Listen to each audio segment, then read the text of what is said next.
Dobrodošli v oddaji Pregled tedna. Poglejmo, kaj se je dogajalo v prvem tednu septembra.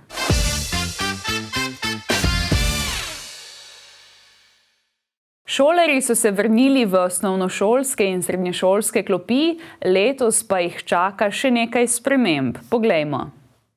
V novo šolsko leto je v ponedeljek vstopilo 192.774 osnovnošolcev, v srednješolske programe pa je trenutno skupno vpisanih okoli 84.000 dijakov.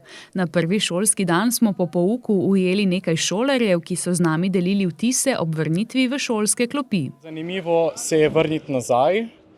Smo spet videli naše profesorje, naše sošolce, paralelce pa druge prijatelje. Mislim, nasplošno je v redu občutek, tak fajn, ampak pričakujem, da se bo to spremenilo v naslednjih dneh pa tednih zaradi ocenjevanj pa drugih stvari.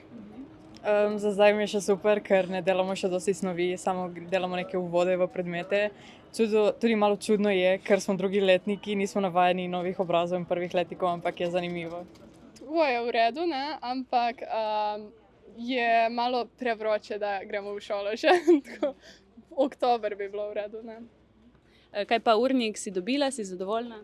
Jaz sem ga dobila, ampak nisem zadovoljna, ker vsak dan je grozno. In tudi ta športna so nam dali en dan prvo uro in ne da se mi, tako da ja. Ma nič, prišli smo v šolo, so nas pozdravili, na srečo nismo imeli pouka in pol so nas poslali domov. Tako. Kaj pa urnik ste že dobili? Ne, nismo, imamo še malo, urnik se še malo menjavamo, pol bo pa stalen. Si vesela, da se je šola nazaj začela? Ja, tako. Ja. Jaz nisem v šoli, delam po izpitih, tako da ste fali osebo, tako da ja. Tako da v bistvu 1. september oziroma 2. september v tem primeru zate nima vpliva? Ne, jaz samo delam. Nič, samo smo se zmeni domov šli stavljati, prvo noben nič tam stavljati, smo samo šli vsi stran. Pač nič nismo delali. Kateri letnik pa ste? 4. Torej čaka matura. Ja. So vas kaj strašili s tem, bo naporno ali bo šlo v izid? Ne vem. Letos na področju osnovnega šolstva in srednješolskega izobraževanja sicer prihaja tudi nekaj novosti, ki so bile pripravljene z namenom izboljšanja najrazličnejših vidikov delovanja slovenskega vzgojno-izobraževalnega sistema. Z novim šolskim letom začnejo veljati določbe posodobljenega zakona o osnovni šoli. Med spremembami je postopna uvedba prenovljenega koncepta razširjenega programa, obvezno nacionalno preverjanje znanja za tretješolce, ki je bilo prej obvezno le v 6. in 9. razredu, ter poučevanje prvega tujega jezika v 1. razredu. V srednjih šolah se izboljšujejo pravice do opravljanja mature v 2 delih in 2 zaporednih rokih za športnike. Poleg tega se uvaja tečaj slovenščine za dijake, katerih materni jezik ni slovenščina ali niso končali osnovne šole v Sloveniji oziroma se vanjo prvič vključili v 9. razredu.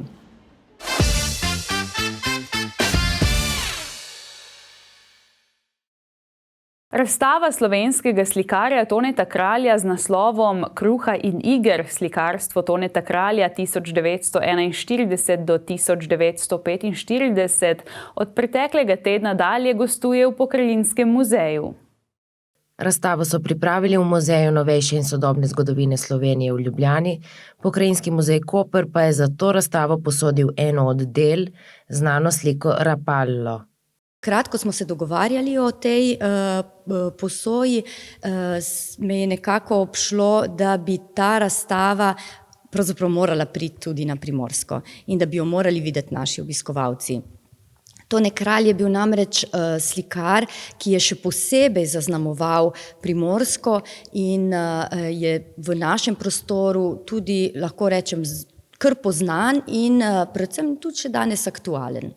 Tone Kralj je že v 20. in 30. letih 20. stoletja na svoj način in s pomočjo likovnih podob opozarjal na grozote vojne in nevarnosti, ki pretijo iz fašistične ideologije. Je potem on poiskal način, da je v teh likovnih delih pokazal svoje nestrinjanje z fašistično ideologijo in na ta način tudi krepil primorskega človeka v tem, da vztraja, da ohranja svojo narodno zavest in da se pravzaprav ne preda temu terorju.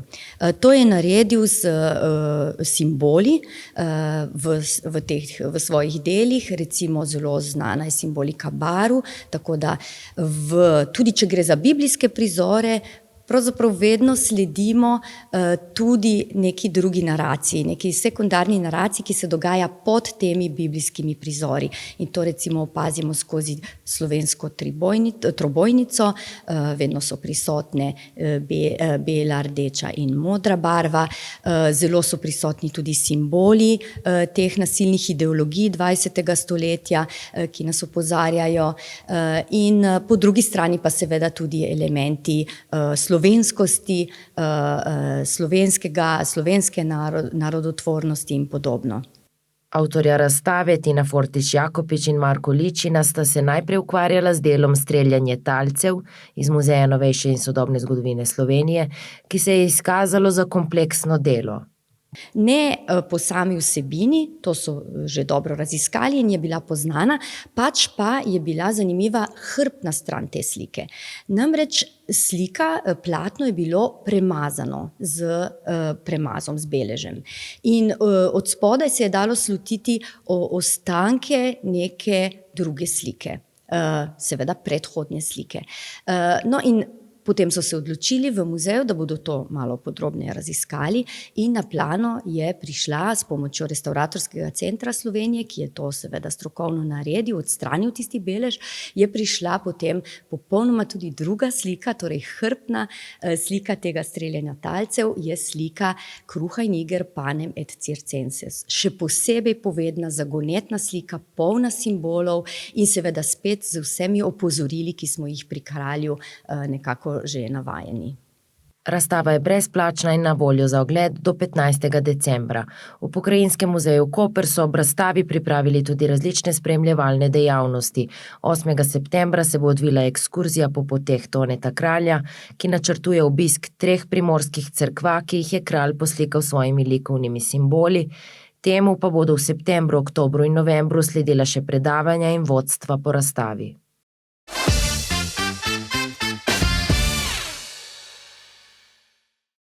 Udeležili smo se tiskovne konference pred začetkom svetovnega pokala plezanja v Kopru.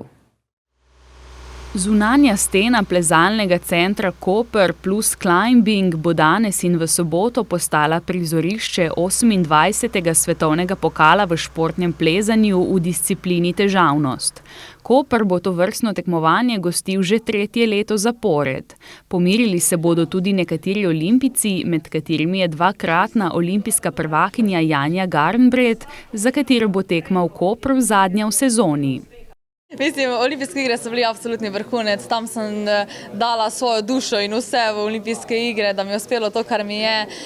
Tako da absolutno še zmeri nisem čisto rehabilitirana od tega, ampak verjamem pa, da bom v Kopru še vsem pokazala dobro predstavo, še vsem sem zelo motivirana, domača tekma je, veliko ljudi bo prišlo, torej moja družina, moja starša, moji prijatelji, tako da mislim, da bo en dober spektakel, tako da sem že v bistvu sam zaradi tega zelo motivirana. Forme pa mislim, da nisem dosti zgubila od Pariza, tako da upam, da pokažem dobro predstavo. Na prvi tekmi svetovnega pokala v Kopru leta 2022 je slavil Luka Potočar, ki je tudi prvi slovenski moški predstavnik v športnem plezanju na olimpijskih igrah, kjer je osvojil 16. mesto. Na nedavnem evropskem prvenstvu pa je dosegel 4. mesto v kombinaciji in 5. v težavnosti. Ja, sigurno. Mislim, da kdor se je ne veseli od teh domačih tekmovalcev, res ne vem, kaj narobe, sigurno je to nekaj neverjetnega, pač pleza doma, tudi družina pride, domači gledalci, ja, sigurno bo zanimivo, tako kot vsako leto. Ja, kot sem rekel, forma je zaenkrat sigurno ni na takem nivoju, kot bi si jo želel, še posebej za domačo tekmo, res hoče, da si v top formi, svetovni pokal enostavno, pa ja, ni bilo časa za toliko treningov, po Parizu smo ko imeli evropsko prvenstvo, tako da ja, mogoče na tej tekmi tudi videl, da se tudi iz malo slabše forme zda stisnem dobre rezultate in jaz sigurno grem s temi misli tudi tukaj v Koper na tekmo. Sicer bo slovenska reprezentanca nastopila v močni 18-članski zasedbi, pomerilo se bo 11 deklet in 7 fantov. Pripravljenost, ja, mislim, da kar konkretna, ne? Glede na to, da se vračamo z olimpijskih iger zlato kolanje Janje, z mladinskega svetovnega prvenstva z Roso Rekar zlato kolajno, Saro Čopar, sicer nehvaležnim 4. mestom, ampak res konkretno dober rezultat. V moški konkurenci Luka sigurno lahko pokaže, kar zna, ne glede na to, da je pri fantih res konkurenca na zelo, zelo visokem nivoju. Mladinci pa, bom rekel tako, Jennifer Buckley, druga sicer v balvanih v Innsbrucku, v članski konkurenci, tudi mladinska svetovna prvakinja v kategoriji U18, lahko preseneti. Na tekmo je prijavljenih 134 tekmovalcev, od tega 68 žensk in 66 moških iz 29 držav. Organizacijski vodja tekme Matej Planko je še napovedal, da bo vrhunski športno-plezalni spektakel bogat tudi s spremljevalnim programom, z mini olimpijado, plezanjem na mobilni plezalni steni, plezalnim vrtcem, programom na stojnicah in glasbo z DJ-jem.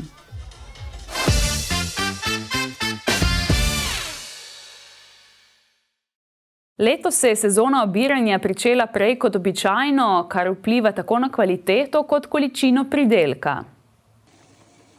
Prizori, ki smo jih bili vajeni gledati konec septembra, se zadnja leta začenjajo vse prej. Letošnjo trgatev so pri domačiji Butul opravili še pred koncem avgusta. Zaradi spreminjajočega se vremena so svoje navade primorani spreminjati tudi pridelovalci. Če gledamo čisto, kako biologija deluje, nekje 100 dni od cvetenja pride obiranje. To je idealno obiranje, idealna dozorelost, idealni pogoji itd. Letos je že spomladi začelo vse skupaj dosti prej cveteti. Govorimo o 2 do 3 tednih. Razlika je bila sicer vse, kar smo mi opazili pri svojih vinogradih med hribom, ki je malo prej dozorel oziroma prej cvetel že, in pa dolino, ki je imela zamika cirka 1 teden. Še vedno pa je bilo toliko prej cvetenje, da je bilo v bistvu skozi celotno sezono za pričakovati, da bo tudi prej obiranje. Zato so 2 do 3 tedne prej, seveda pa je temu botrovala tudi suša in vse, kar je prineslo v bistvu ta visoka temperatura.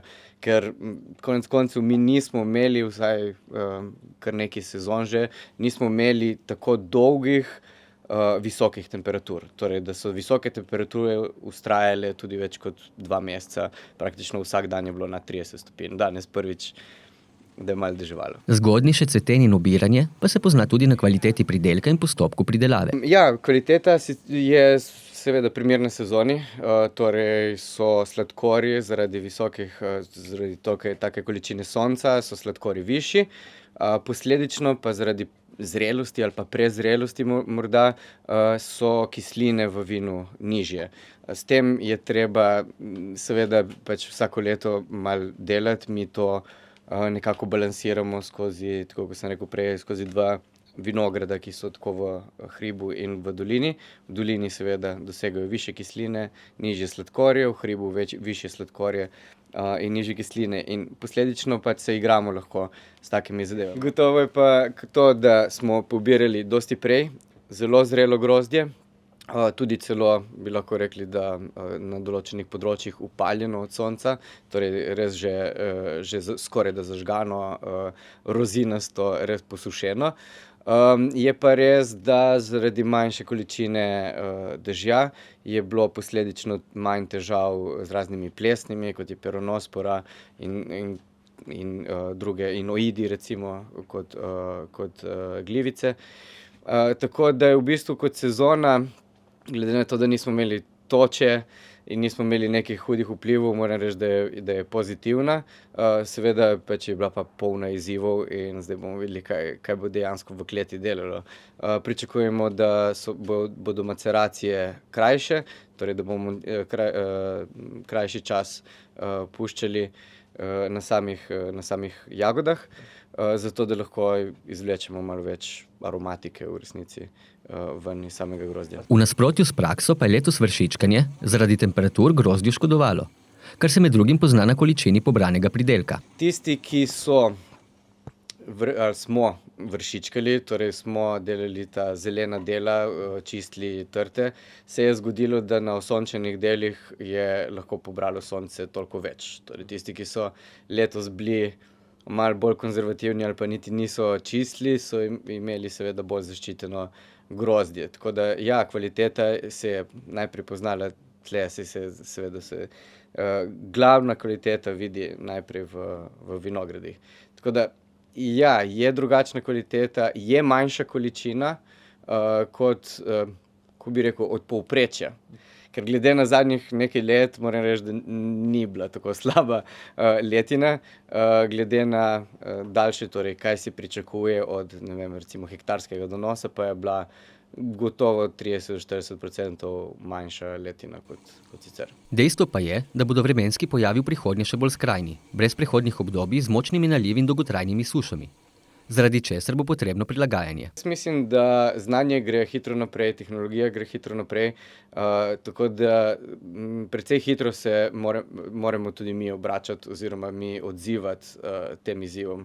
Torej, to se že da. Torej, se da analizirati, se da spremljati na način, torej naši nonati si gotovo so znali narediti vino, ampak niso poznali ozadja oziroma zakaj pride do tega. Zdaj pa je tega oziroma je zelo dostopna tehnologija že za ugotavljati, kaj se dogaja skozi leto. Tako da mislim, da prilagajanje je absolutno nujno, spremembe bodo več kot očitno velike iz leta v leto in se je treba temu prilagajati. Iskreno verjamem, da nam, ki smo manjši vinarji, s temi zadevami delamo bolj butično, se lažje seveda temu prilagajamo in se hitreje obračamo. Večji bojo imeli pa večji, ko so večje težave. Ampak ja, mislim, da prilagajanje bo nujno potrebno vsako leto že v vinogradih in potem naprej. Zaradi vremenske nestanovitnosti bo prilagajanje izziv, vendar Črt Butul ostaja optimističen in svoj pogled v prihodnost utemelji precej filozofsko. Tako človek kot trta v resnici smo en tak plevel, da se bomo, mislim, da se bomo znali prilagoditi, če se je trta tolikokrat že mogla in tudi mi. Mislim, da v prihodnosti ne bo težav, če se bomo tega lotili z glavo.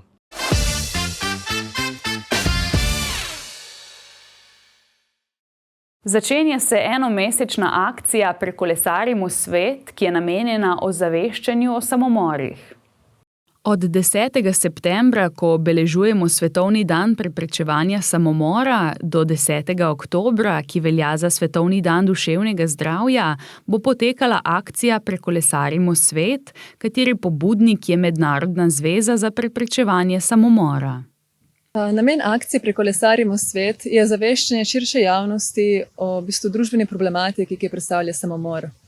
Z akcijo poskušamo spremeniti razumevanje in spodbuditi mišljenje, da se samomor da preprečiti z dejanji in tako dejanje je že pogovor. Cilj akcije je skupnimi močmi prekolesariti 40.075 kilometrov, kolikor znaša obseg zemlje. Kolesarske akcije se lahko udeleži kdorkoli. Udeleženci lahko kolesarijo sami, v družbi svojih bližnjih, sodelavcev ali v okviru različnih organizacij. Prevožene kilometre nato vnesejo v obrazec na spletni strani zivziv.si. Letos je akcija še posebej pomembna, ker obeležujemo 10-letnico izvajanja kolesarske pobude pri nas. Do sedaj pa je bila akcija izjemno uspešna. Lani se je udeležilo akcije kar 550 kolesarjev, skupaj smo pa prevozili krepko čez 100.000 kilometrov. Upamo, da bo tudi letos akcija imela veliko odmev in da se bo udeležilo lepo število kolesarjev. Vsako leto zaradi samomora umre približno 700.000 ljudi po vsem svetu. Vsaka taka smrt prizadene tako najbližje kot širšo skupnost. Kljub žalostni statistiki je spodbudno, da lahko samomore preprečujemo in prispevamo k spreminjanju razumevanja te pomembne družbene problematike.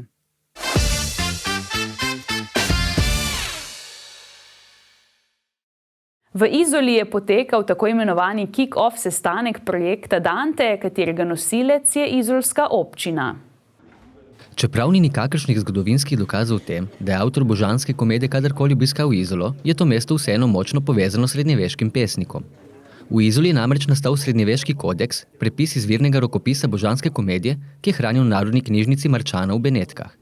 Sicer je srednjeveška mojstrovina nastajala v današnji Furlaniji Julijski krajini na Soškem, ki sta bili takrat pod skupno upravo Oglejskega patriarha. Prav ta skupna čezmejna zgodovina je izhodišče projekta, katerega nosilec je izolska občina. No, projekt Dante, najprej da povemo, da občina Izola je lider partner v tem projektu, ker sodelujejo še drugih 6 partnerjev.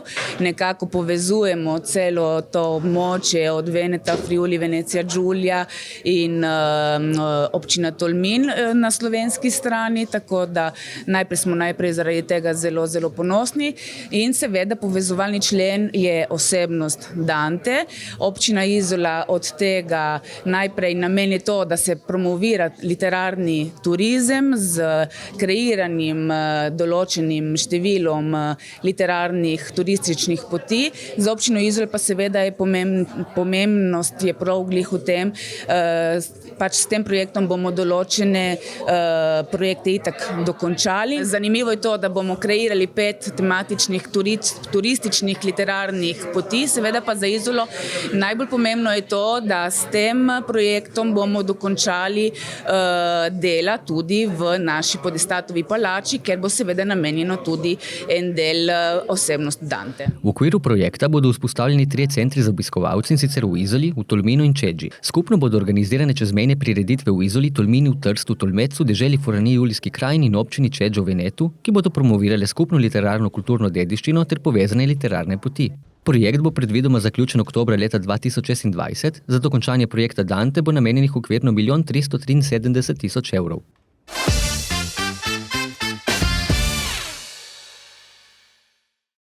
Jutri se v Kopru zaključuje teniški turnir za mlade do 14. leta starosti. Na teniških igriščih v Kopru že ves teden poteka teniški turnir za mlade do 14. leta starosti iz cele Evrope in sveta. To vrstno tekmovanje se letos odvija že 14. leto zapored, kjer tenisači in tenisačice nabirajo izkušnje ter točke za evropsko teniško lestvico, ki je odskočna deska za kasnejše kategorije.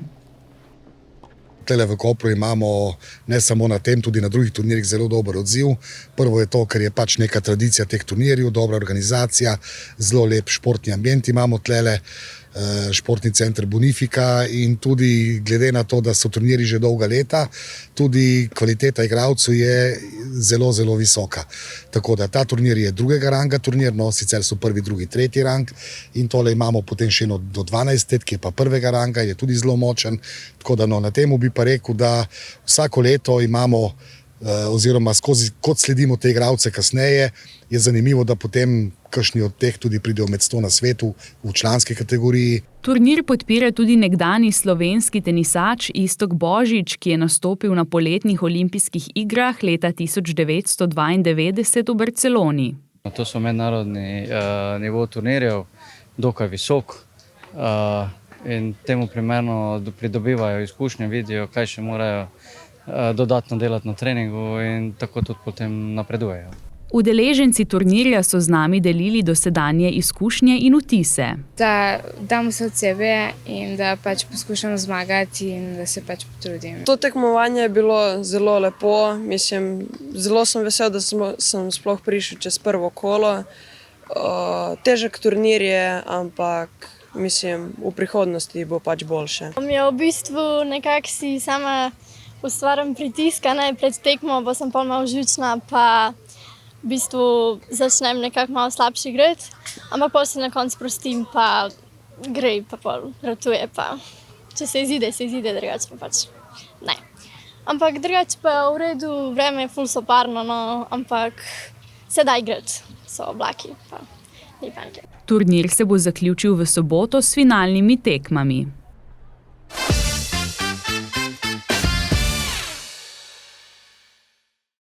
Poglejmo si še, kakšen program in možnost sodelovanja ponuja v septembru Center mladih Koper. Poletje se počasi zaključuje in s tem tudi poletni urniki. Tako je tudi v Centru mladih Koper, ki se vrača na ustaljene tirnice, ponovno so namreč odprti od 9. do 22. ure. Z novim mesecem pa se v CMK-ju obeta tudi svež, pester program. Imamo pa veliko različnih delavnic, od izdelovanja terarijev do izdelovanja stripov in tako dalje. Zelo pomembna stvar za mlade bo pica z občino, torej pogovor z županom. To bo 10. septembra ob 17. Torej vsi, ki imate predloge, vprašanja, mnenja za izraziti z lokalnimi odločevalci, vabljeni na pogovor.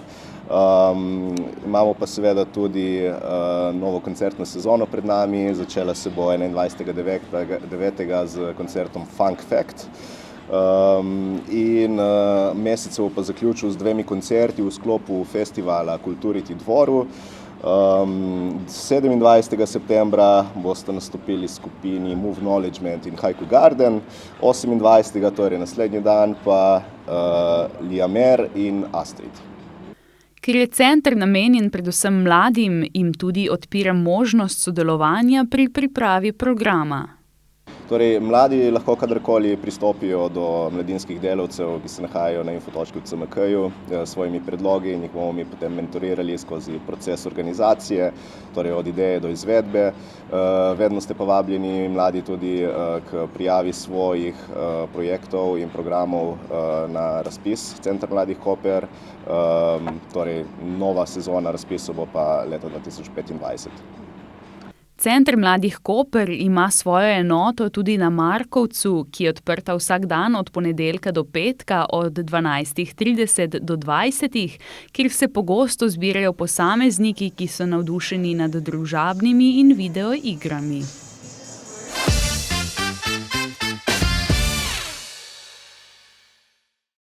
Uprava Republike Slovenije za zaščito in reševanje je z 31. avgustom razglasila veliko požarno ogroženost naravnega okolja, tudi na območju občin Koper, Izola, Piran in Ankaran.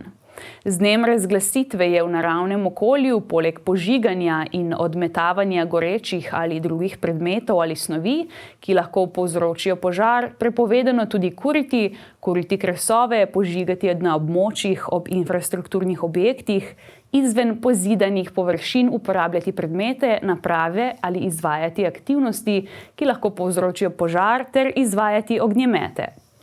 Navkljub dežju uprava požarne ogroženosti ni preklicala, zaradi česar navedene prepovedi ostajajo v veljavi.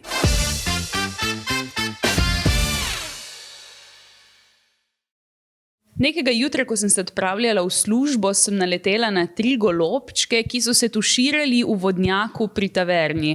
Počutila sem se kot prava vsiljivka, ampak vseeno sem vstopila v njihov privatni moment, vzela telefon iz žepa in to posnela za Megafon TV.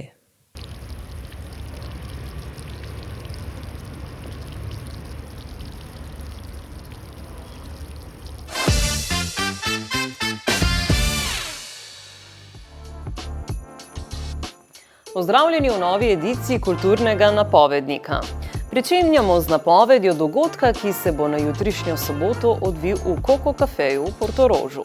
DJ Alessio bo postregel s kar 17-urnim DJ setom, ki se bo pričel ob 10. uri zjutraj in trajal vse do 3. ure zjutraj naslednji dan. Ob 16. uri pa se bo v izolskem Tisa baru pričela predstavitev obalnih rok zasedb, predstavilo se bo kar 11 zasedb, glavni gost večera pa bo Lucifer Band. Na nedeljo lahko obiščete zaledje Slovenske Istre, kjer se bo v Gračišču pred rojstno hišo Marije Franca odvila kulturna prireditev Marjan Tomšič med Račami in Gračiščem. Predstavljena bo zadnja knjiga pisatelja Marjana Tomšiča Zgodbe iz labirinta. Nastopila pa bo tudi gledališka skupina Kud Rače ter 2 a kapeli ženski vokalni skupini iz Rač. Pričetek dogodka ob 17. uri. Na nedeljski večer bo na križnem hodniku minoritskega samostana Svetega Frančiška v Piranu potekal eden izmed dogodkov v sklopu Tartini festivala 2024. Tokrat se bo predstavila komorna zasedba Kostance Kvartet. Koncert se prične ob 20:30. Na ponedeljek se lahko ob 20. odpravite v Hangar bar v Izoli, kjer bo potekal stand-up z naslovom Na zdravje. V komediji bosta nastopili Tina Gorenjak in Tanja Kocman. Na četrtkov večer bo potujoči istrski Kino Istra obiskal Marezige. Tokrat bo predstavljen slovenski film Rdeči bugi ali Kaj ti je deklica. Film pripoveduje zgodbo skupine glasbenikov, ki zabava delavce delovnih brigad v letih po koncu druge svetovne vojne. A skupina najraje igra džez in bugi, ki pa sta ne zares prepovedana, ampak nezaželena. Pričetek projekcije ob 20. Izolski četrtkovi večeri pri Špini oziroma na Largu pri Špini nadaljujejo s svojim glasbenim programom. Tokrat se bo predstavila zasedba Ambot, ki žanrsko varira vse od klezmerja pa do balkanskih ritmov. Koncert se prične ob 20:30. Na petkov večer se bo na parkirišču pri Marini v Luciji odvil filmski večer, ki se ga bo možno udeležiti z avtomobilom. Večer organizira Klub študentov občine Piran, film, ki ga bodo predvajali, pa je kultni muzikal Briljantina. Vrata se odprejo ob 19. Film pa se prične ob 20. Isti večer s pričetkom ob 20. bo v izolskem Hangar baru potekal trash metal koncert v zasedbi Chaos in Cowboys from Hell. To je z naše strani vse. Napovednik dogodkov si lahko preberete tudi na naši spletni strani www.megafon.si ali pa v najnovejši ediciji časopisa Megafon. Hvala za ogled in lep pozdrav do prihodnjič.